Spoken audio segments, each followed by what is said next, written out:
की बहीण योजनेचे पैसे खात्यात जमा झालेले आहेत। अनेक लाडक्या बहिणींच्या खात्यावर पैसे जमा झालेले आहेत। 2 महिन्यांचे 3,000 रुपये खात्यात जमा होण्यास सुरुवात। महिन्याचे 3,000 रुपये लाडक्या बहिणींच्या खात्यावर जमा व्हायला सुरुवात झालेली आहे। आताच्या घडीची एक मोठी बातमी आपण बघू। राज्यातील सर्व लाडक्या बहिणींसाठी आज एक अत्यंत आनंदाची आणि समाधानकारक बातमी समोर येत आहे। लाडकी बहीण योजनेअंतर्गत पात्र महिलांच्या बँक खात्यामध्ये पैसे जमा होण्याची प्रक्रिया आजपासून अधिकृतरित्या सुरू झालेली आहे। अनेक दिवसांपासून ज्या बातमीची बहिणी आतुरतेने वाट पाहत होत्या ती बातमी अखेर आज खरी ठरली आहे। लाडक्या बहिणींना यावेळी एक नव्हे तर 2 महिन्यांचे पैसे एकत्रित मिळत असल्याची अत्यंत मोठी बातमी आज समोर आली आहे। दोन्ही महिन्यांचे मिळून एकूण 3,000 रुपये बहिणींच्या खात्यात थेट डीबीटीच्या माध्यमातून जमा होऊ लागले आहेत। आज सकाळपासूनच बँक खात्यांमध्ये रक्कम जमा होण्यास सुरुवात झाल्यानं राज्यभरातील लाखो महिलांच्या चेहऱ्यावर आनंद पसरलेला दिसत आहे। आजपर्यंत जवळपास 990 कोटी रुपयांचा निधी महिलांच्या खात्यांमध्ये वर्ग करण्यात आला असून ही प्रक्रिया वेगाने पुढे सुरू आहे। प्रत्येक पात्र लाभार्थी महिलेच्या खात्यामध्ये 2 हप्त्यांची म्हणजेच जानेवारी महिन्याचे 1,500 रुपये आणि फेब्रुवारी महिन्याचे 1,500 रुपये असे मिळून एकत्रित 3,000 रुपये जमा करण्यात येत आहेत। ज्या महिलांचे आधार कार्ड बँकेच्या खात्याला व्यवस्थितपणे लिंक केलेले आहे अशा साधारणपणे 22 लाखाहून अधिक महिलांच्या खात्यावर हे 3,000 रुपये डायरेक्ट बेनिफिट ट्रान्सफरच्या माध्यमातून आज जमा होत आहेत। अनेक बहिणींना सकाळी 9 वाजताच बँकेकडून मेसेज आल्यानं त्यांचा आनंद गगनात मावत नव्हता। एका लाभार्थी महिलेनं सांगितले की आम्हाला शंका होती की पैसे खरोखरच येतील की नाही, पण आज सकाळीच 3,000 रुपये जमा झाल्याचा मेसेज आला आणि खूप आनंद झाला। सरकारनं दिलेला शब्द खरोखरच पाळला आहे। आता बहिणींनो, हे वाटप नेमकं कसं होतंय ते समजून घेऊया। सरकारच्या माध्यमातून यावेळी 3 दिवसांचे वेळापत्रक ठरवण्यात आले होते। सोमवार, मंगळवार आणि बुधवार असे 3 दिवस निधी वाटपासाठी निश्चित करण्यात आले होते। सोमवार आणि मंगळवार या 2 दिवसात राज्यातील जवळपास 50% म्हणजे अर्ध्या लाभार्थी महिलांच्या खात्यावर पैसे यशस्वीरित्या वितरित करण्यात आले आहेत। मात्र अजून 12 जिल्ह्यांमधील महिलांचे वाटप बाकी राहिले होते। त्या उर्वरित बहिणींसाठी आज बुधवार हा वाटपाचा अखेरचा दिवस ठेवण्यात आला आहे। आजच्या दिवसात या शिल्लक राहिलेल्या सर्व पात्र महिलांच्या खात्यामध्ये जानेवारी आणि फेब्रुवारी या दोन्ही महिन्यांचे एकत्रित 3,000 रुपये डीबीटीद्वारे जमा करण्याची प्रक्रिया पूर्ण केली जाणार आहे।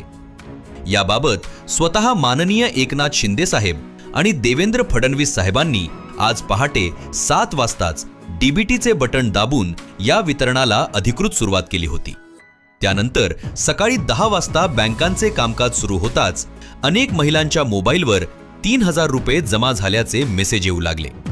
एकनाथ शिंदे साहेबांनी यावेळी बोलताना स्पष्टपणे सांगितले की आम्ही दिलेला शब्द पाळणारी माणसे आहोत। खरे तर हे वितरण मागील 2 आठवड्यांपूर्वीच करायचे होते, मात्र आपले आदरणीय अजित पवार यांचे अकाली आणि अपघाती निधन झाल्यामुळे हे वाटप काही काळ लांबणीवर पडले होते। पण आता अखेरीस सर्व प्रक्रिया पूर्ण करून बहिणींच्या खात्यात पैसे पोहोचवण्यास सुरुवात झाली आहे। सोमवार आणि मंगळवार या 2 दिवसात अनेक महिलांना लाभ मिळाला आहे आणि उर्वरित 50% महिलांसाठी आज बुधवार हा निर्णायक दिवस आहे। आता बहिणींनो, आज नेमकं कोणकोणाला पैसे मिळणार याबद्दल बोलूया। राज्यातील एकूण 36 जिल्ह्यांपैकी सोमवारी पहिल्या 12 जिल्ह्यांमध्ये वाटप पूर्ण झाले। मंगळवारी दुसऱ्या 12 जिल्ह्यांमधील महिलांना पैसे मिळाले। आज बुधवारी अखेरच्या 12 जिल्ह्यांमध्ये वाटप होणार आहे। म्हणजेच दररोज 12 जिल्ह्यांचा टप्पा पूर्ण केला जात आहे। जर तुमचा जिल्हा या शेवटच्या 12 जिल्ह्यांमध्ये असेल आणि तुमचे आधार कार्ड बँक खात्याशी योग्यरित्या जोडलेले असेल तर आज तुमच्या त्याच खात्यात 3,000 रुपये जमा होतील। अनेक बहिणींच्या मनात हा प्रश्न होता की नोव्हेंबर आणि डिसेंबर महिन्यांचे पैसे मिळाले नव्हते, तर मग जानेवारी आणि फेब्रुवारीचे पैसे मिळतील का?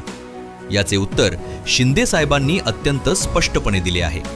नोव्हेंबर आणि डिसेंबरचा हप्ता हा 2025 या मागील वर्षाशी संबंधित होता, मात्र आज जो 3,000 रुपयांचा लाभ दिला जात आहे तो 2026 या नवीन वर्षाचा आहे। नवीन वर्षामध्ये योजनेत अनेक महत्त्वाचे बदल करण्यात आलेले आहेत आणि त्या नव्या नियमानुसारच हे वाटप केले जात आहे. बहिणींनो, एक अत्यंत महत्त्वाची गोष्ट लक्षात ठेवा. आज वाटपाचा शेवटचा दिवस आहे. जर आज रात्रीपर्यंत तुमच्या खात्यात पैसे जमा झाले नाहीत तर याचा अर्थ असा होऊ शकतो की तुम्हाला लाभार्थी यादीतून बाहेर काढण्यात आलेले आहे. अशा परिस्थितीत तुम्ही तातडीने तालुक्यातील संबंधित कार्यालयात किंवा जनसेवा केंद्रावर जाऊन तुमच्या अर्जाची स्थिती तपासून घ्या. पण आधी घाबरून नका, कारण तांत्रिक कारणांमुळे काही खात्यांमध्ये उशिरा रक्कम जमा होण्याची शक्यता नाकारता येत नाही. शिंदे साहेबांनी यावेळी राज्यातील सर्व बँकांना अत्यंत कडक सूचना दिलेल्या आहेत. त्यांनी स्पष्ट आदेश दिलेला आहे की जोपर्यंत प्रत्येक पात्र महिलेच्या खात्यात रक्कम जमा होत नाही तोपर्यंत बँकांनी आपले कामकाज बंद करू नये. भलेही रात्र उशिरापर्यंत काम करावे लागले तरी चालेल, मात्र कोणत्याही एका लाभार्थी महिलेला या योजनेच्या लाभापासून वंचित ठेवले जाऊ नये. प्रत्येक बहिणीपर्यंत हा निधी पोचलाच पाहिजे. ही सरकारची भूमिका अत्यंत स्पष्ट आहे. आजच्या 12 जिल्ह्यांमधील वाटपाचे वेळापत्रक देखील 3 वेगवेगळ्या टप्प्यांमध्ये विभागण्यात आले आहे. पहिल्या टप्प्यात सकाळी 10 वाजल्यापासून दुपारी 2 वाजेपर्यंत पहिल्या 4 जिल्ह्यांमधील महिलांच्या खात्यात पैसे जमा केले जातील. दुसऱ्या टप्प्यात दुपारी 2 वाजल्यापासून संध्याकाळी 7 वाजेपर्यंत पुढील 4 जिल्ह्यांमधील बहिणींना रक्कम मिळेल. आणि तिसऱ्या आणि शेवटच्या टप्प्यात संध्याकाळी 7 वाजल्यानंतर ते रात्री 1 वाजेपर्यंत अखेरच्या 4 जिल्ह्यांमधील पात्र महिलांच्या खात्यावर 3,000 रुपये जमा करण्यात येतील. त्यामुळे बहिणींनो, दिवसभर मोबाईलकडे लक्ष ठेवा. कधीही बँकेचा मेसेज येऊ शकतो. सकाळी नाही आला तर दुपारी येईल, दुपारी नाही आला तर संध्याकाळी किंवा रात्री येईल. पण आज रात्री 1 वाजेपर्यंत बहुतांश पात्र महिलांना मेसेज आलेला असेल. आता बहिणींनो, 2026 या नव्या वर्षापासून सरकारने योजनेत केलेल्या 5 अत्यंत महत्त्वाच्या बदलांबद्दल सविस्तर बोलूया. कारण हे बदल समजून न घेतल्यास तुमचा लाभ थांबू शकतो किंवा तुम्ही अपात्र ठरू शकता. सरकारच्या लक्षात आले आहे की मागील काही हप्त्यांमध्ये आर्थिकदृष्ट्या सक्षम असणाऱ्या महिलांना देखील या योजनेचा फायदा मिळत होता, तर दुसरीकडे खऱ्या गरजू आणि आर्थिक अडचणीत असलेल्या बहिणी या लाभापासून मागे राहत होत्या. ही विषमता दूर करण्यासाठी सरकारने यावेळी कडक निकष लावलेले आहेत. पहिला आणि सर्वात मोठा बदल म्हणजे उत्पन्नाच्या दाखल्यासंबंधीचा. सरकारने 2025 या मागील वर्षातील प्रत्येक अर्जदार महिलेचे आणि तिच्या कुटुंबाचे वार्षिक उत्पन्न तपासण्याचा निर्णय घेतला आहे. जर कुटुंबाचे एकत्रित वार्षिक उत्पन्न 2.5 लाख रुपयांच्या वर गेलेले असेल तर अशा महिलांना यावेळी अपात्र ठरवले जात आहे. सर्वात महत्त्वाची गोष्ट म्हणजे यावेळी ही तपासणी अंगणवाडी सेविका किंवा ग्रामसेवकांकडून केली जात नाही, तर संपूर्णपणे मशीन म्हणजेच संगणकीय प्रणालीद्वारे ही पडताळणी केली जात आहे. विविध सरकारी डेटाबेसमधून माहिती एकत्र करून आर्टिफिशियल इंटेलिजन्सच्या सहाय्याने उत्पन्नाची सत्यता तपासली जात आहे. त्यामुळे चुकीची माहिती दिली तरी ती पकडली जाण्याची शक्यता अत्यंत जास्त आहे. मानवी तपासणीत होणाऱ्या चुका किंवा पक्षपाताला यामुळे आळा बसणार आहे. दुसरा मोठा बदल रहिवासी दाखल्याशी संबंधित आहे. मागील काही काळात अशा अनेक घटना उघडकीस आल्या की काही महिला एका जिल्ह्यात राहत असतानाही दुसऱ्या जिल्ह्यातून अर्ज करून लाभ घेत होत्या. काही ठिकाणी तर शेजारच्या राज्यातील महिलांनीही बोगस कागदपत्रांवर या योजनेचा फायदा उचलल्याचे आढळून आले आहे. अशा फसवणुकीच्या प्रकरणांना पायबंद घालण्यासाठी सरकारने आता रहिवासी दाखला अनिवार्य केला आहे. तुम्ही ज्या ठिकाणी प्रत्यक्षात राहत आहात तिथल्या पत्त्याचा अधिकृत दाखला सादर करणे बंधनकारक आहे. आधार कार्डवर नमूद केलेला पत्ता आणि तुमचा वास्तविक राहण्याचा पत्ता यात जर काही तफावत किंवा विसंगती तर तुमचा अर्ज तात्काळ नाकारला जाऊ शकतो. त्यामुळे बहिणींनो, आपल्या आधार कार्डवरील पत्ता अद्ययावत आणि बरोबर आहे का हे एकदा नक्की तपासून घ्या. तिसरा बदल जमिनीच्या मालकी हक्कासंबंधी आहे आणि हा बदल अनेक बहिणींसाठी निर्णायक ठरणार आहे. आता जर अर्जदार महिलेच्या वडिलांच्या किंवा पतीच्या नावावर 7 एकरांपेक्षा जास्त शेतजमीन असेल तर अशा महिलेला आर्थिकदृष्ट्या सक्षम मानून या योजनेतून अपात्र ठरवले जात आहे. सरकारचा स्पष्ट हेतू आहे की जमीनधारक आणि आर्थिकदृष्ट्या बळकट कुटुंबातील महिलांऐवजी खऱ्या अर्थाने गरजू, भूमिहीन किंवा अल्पभूधारक कुटुंबातील महिलांना प्राधान्य दिले जावे. 7-12 उतार्यांची आणि जमीन रेकॉर्डची संगणकीय पडताळणी करण्यात येत असून या निकषात न बसणाऱ्या महिलांना यादीतून वगळले जात आहे. चौथा बदल बँक खात्यांशी निगडीत आहे. मागील हप्त्यांमध्ये अनेक ठिकाणी बँकांचे सर्व्हर डाऊन होणे, IFSC कोड चुकीचा असणे किंवा बँक खात्यातील तांत्रिक अडचणींमुळे महिलांचे पैसे अडकून राहत होते. या समस्या दूर करण्यासाठी सरकारने यावेळी निवडक आणि विश्वासार्ह बँकांची यादी तयार केली आहे. यामध्ये प्रामुख्याने Kotak Mahindra bank, ICICI bank, HDFC bank, Canara bank, Punjab national bank, bank of Baroda, state bank of India आणि पोस्ट ऑफिस बँकिंग या बँकांचा समावेश करण्यात आला आहे. या बँकांमध्ये लाडकी बहीण योजनेच्या लाभार्थी महिलांची सर्वाधिक खाती असल्याने DBT प्रक्रिया अधिक वेगाने आणि कार्यक्षमतेने पूर्ण होत आहे. ज्या बहिणींची खाती या बँकांमध्ये आहेत त्यांना तुलनेने लवकर पैसे जमा होत असल्याचे दिसत आहे. पाचवा बदल म्हणजे eKYC ची कडक अंमलबजावणी. यापूर्वी काही प्रमाणात eKYC न केलेल्या महिलांनाही हप्ते दिले जात होते. मात्र आता 2026 पासून eKYC पूर्ण नसलेल्या कोणत्याही महिलेला हप्ता दिला जाणार नाही. त्यामुळे ज्या बहिणींनी अद्याप eKYC पूर्ण केलेली नाही त्यांनी तातडीने नजीकच्या जनसेवा केंद्रावर जाऊन ही प्रक्रिया पूर्ण करणे अत्यंत गरजेचे आहे. eKYC शिवाय तुमचे पैसे प्रलंबित राहतील आणि कालांतराने तुम्ही योजनेतून बाहेर पडू शकता. आता ज्या 12 जिल्ह्यांमध्ये आज बुधवारी पैसे जमा होण्याची शक्यता वर्तवली जात आहे त्याबद्दल बोलूया.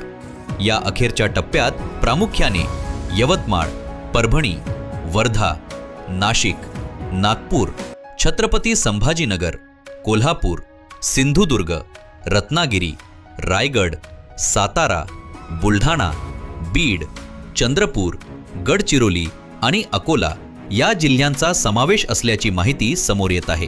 या जिल्ह्यांमधील ज्या बहिणींनी आपली eKYC पूर्ण केलेली आहे आणि ज्यांचे आधार कार्ड बँक खात्याशी योग्यरित्या जोडलेले आहे अशा सर्व पात्र महिलांना आज रात्रीपर्यंत 3,000 रुपये जमा झाल्याचा मेसेज मोबाईलवर येण्याची शक्यता आहे. जर तुमचा जिल्हा या यादीत आहे तर दिवसभर फोनकडे लक्ष ठेवा.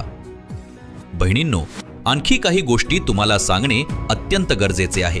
सध्याच्या काळात अनेक ठिकाणी फसवणुकीच्या घटना वाढलेल्या आहेत.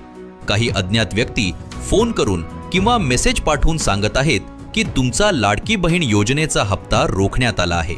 सोडवण्यासाठी ही लिंक उघडा किंवा OTP सांगा. अशा कोणत्याही फोन कॉलला किंवा मेसेजला अजिबात प्रतिसाद देऊ नका. सरकार कधीही फोनवरून OTP मागत नाही, कोणतीही लिंक पाठवत नाही आणि बँक खात्याची माहिती विचारत नाही. अधिकृत माहिती ही फक्त सरकारी वेबसाईट, जिल्हा प्रशासनाची अधिसूचना किंवा बँकेकडून येणाऱ्या अधिकृत SMS द्वारेच मिळते. आपल्या कुटुंबातील वयोवृद्ध महिलांना या बाबतीत विशेष सजग करा, कारण फसवणूक करणारे प्रामुख्याने अशाच व्यक्तींना लक्ष्य करतात. दरम्यान ज्या बहिणींना सोमवारी आणि मंगळवारी आधीच पैसे मिळालेले आहेत त्यांनी या रकमेचा सुयोग्य वापर करावा. घरातील अत्यावश्यक गरजा भागवण्यासाठी, मुलांच्या शिक्षणासाठी किंवा आरोग्यविषयक खर्चासाठी या निधीचा उपयोग करता येऊ शकतो. काही बहिणी छोट्या व्यवसायासाठी किंवा बचत गटांच्या माध्यमातून उद्योजकता सुरू करण्यासाठी या रकमेचा वापर करत आहेत. ही एक अत्यंत स्तुत्य बाब आहे. सरकारी मदतीचा विवेकपूर्ण वापर केल्यास तो प्रशासनाने हे देखील स्पष्ट केले आहे की ज्या महिलांचे अर्ज तांत्रिक कारणांमुळे अडकले आहेत किंवा ज्यांची कागदपत्र अपूर्ण आहेत त्यांनी घाबरून न जाता संबंधित यंत्रणेशी संपर्क साधावा. तालुका स्तरावर आणि जिल्हा स्तरावर हेल्प डेस्क उभारण्यात आले असून तिथे महिलांच्या शंकांचे निराकरण केले जात आहे. तसेच काही ठिकाणी मोबाईल ॲपच्या माध्यमातून देखील अर्जाची स्थिती तपासता येत आहे. डिजिटल साक्षरता नसलेल्या बहिणींसाठी ग्रामपंचायत स्तरावर विशेष मदत केंद्रे सुरू करण्यात आली आहेत. एक महत्त्वाचा मुद्दा म्हणजे कुटुंबातील लाभार्थी संख्येबाबतचा. यापूर्वी एकाच कुटुंबातून एकापेक्षा अधिक महिलांनी अर्ज करून लाभ घेतल्याच्या घटना समोर आल्या होत्या. सासू आणि सून, दोन्ही बहिणी असे वेगवेगळ्या प्रकारे एकाच कुटुंबातून अनेक अर्ज दाखल केले जात होते. मात्र आता रेशन कार्डावर आधारित कुटुंब ओळख पद्धतीनुसार एका कुटुंबातून फक्त एकाच महिलेला लाभ दिला जाणार आहे. जर एकाच कुटुंबातून एकापेक्षा अधिक अर्ज आढळले तर सर्वांचे हप्ते थांबवले जाऊ शकतात आणि पूर्वी मिळालेली रक्कम परत मागितली जाऊ शकते. त्यामुळे बहिणींनो, या बाबतीत पूर्ण पारदर्शकता ठेवा आणि नियमांचे काटेकोर पालन करा. सामाजिक कार्यकर्ते आणि महिला हक्क संघटनांचे मत आहे की लाडकी बहीण योजना ही राज्यातील महिला सक्षमीकरणाच्या दिशेने एक अत्यंत महत्त्वपूर्ण पाऊल आहे. अनेक महिलांना पूर्वी कोणत्याही प्रकारचे स्वतंत्र उत्पन्न नव्हते. पतीच्या किंवा कुटुंबातील इतर सदस्यांच्या उत्पन्नावर त्यांची संपूर्ण अवलंबून असायची. मात्र या योजनेमुळे महिलांना स्वतःच्या नावावर थेट बँक खात्यात पैसे मिळत आहेत. यामुळे त्यांचा आत्मविश्वास वाढत आहे आणि आर्थिक निर्णय घेण्यात त्यांचा सहभाग वाढत आहे. दीर्घकालीन दृष्टीने पाहता या योजनेमुळे ग्रामीण भागातील महिलांच्या सामाजिक स्थानात सकारात्मक बदल होत असल्याचे दिसत आहे. मात्र तज्ज्ञांच्या मते योजनेचा लाभ खऱ्या गरजूंपर्यंत पोहोचवणे हे सर्वात मोठे आव्हान आहे. यासाठीच सरकारने यावेळी केलेले 5 बदल अत्यंत योग्य दिशेने उचललेले पाऊल मानले जात आहे. उत्पन्नाची तपासणी, रहिवासी दाखला, जमीन मर्यादा आणि ई-KYC हे सर्व निकष पारदर्शकता वाढवण्यासाठी आणि बोगस लाभार्थ्यांना हटवण्यासाठी उपयुक्त ठरणार आहेत. भविष्यात या प्रणालीत आणखी सुधारणा होतील आणि प्रत्येक रुपया योग्य व्यक्तीपर्यंत पोहोचेल अशी अपेक्षा व्यक्त केली जात आहे. बहिणींनो, शेवटी एक गोष्ट पुन्हा एकदा सांगतो. आज बुधवार हा या टप्प्यातील वाटपाचा शेवटचा दिवस आहे. जर तुमचा जिल्हा आजच्या 12 जिल्ह्यांमध्ये आहे तर दिवसभर बँकेच्या मेसेजकडे लक्ष ठेवा. सकाळी मेसेज आला नाही तर संध्याकाळी येईल. संध्याकाळी नाही आला तर रात्रीपर्यंत येऊ शकतो. बँकेत जाऊन अनावश्यक गर्दी करण्याची गरज नाही. Online banking, mobile banking app किंवा SMS च्या माध्यमातून तुम्ही सहजपणे तुमच्या खात्यातील रक्कम तपासू शकता. कोणत्याही अफवांवर विश्वास ठेवू नका आणि फक्त अधिकृत सूत्रांकडूनच माहिती घ्या. तुमचे आधार कार्ड, बँक पासबुक आणि इतर कागदपत्रे नेहमी अद्ययावत आणि सुरक्षित ठेवा. एकंदरीत पाहता आजचा दिवस राज्यातील लाखो लाडक्या बहिणींसाठी एक विशेष आणि आनंदाचा दिवस ठरत आहे. सरकारने दिलेला शब्द पाळला आहे आणि 3,000 रुपयांचा निधी थेट बहिणींच्या खात्यात पोहोचवण्यात येत आहे. नवीन वर्षाच्या सुरुवातीलाच मिळणारा हा आर्थिक आधार अनेक कुटुंबांसाठी मोठा दिलासा देणारा आहे. ही रक्कम कदाचित खूप मोठी नसेल, पण अनेक बहिणींच्या रोजच्या आयुष्यात ती मोठा फरक घडवू शकते. मोबाईलवर 3,000 रुपये जमा झाल्याचा मेसेज पाहून ज्या बहिणींच्या डोळ्यात आनंदाश्रू तरळतात त्यांच्यासाठी हा क्षण अमूल्य आहे. सरकार आणि प्रशासन यांच्या संयुक्त प्रयत्नांमुळे ही योजना यशस्वीरित्या राबवली जात आहे आणि भविष्यातही अशाच पारदर्शक आणि वेळेवर मदत मिळत राहील अशी आशा आपण सर्व बाळगूया. पण लक्षात ठेवा बहिणींनो, फक्त पात्रतेचे सर्व निकष पूर्ण करणाऱ्या लाभार्थी महिलांच्या खात्यातच आज ही रक्कम जमा होत आहे. ही होती आजची अत्यंत महत्त्वाची आणि आनंद वार्ता. अशाच प्रकारच्या ताज्या, अचूक आणि विश्वसनीय बातम्या सर्वात आधी जाणून घेण्यासाठी आजच लाईव्ह महाराष्ट्र 24 या आपल्या चॅनलला सबस्क्राईब करा आणि बेल आयकॉनवर क्लिक करायला अजिबात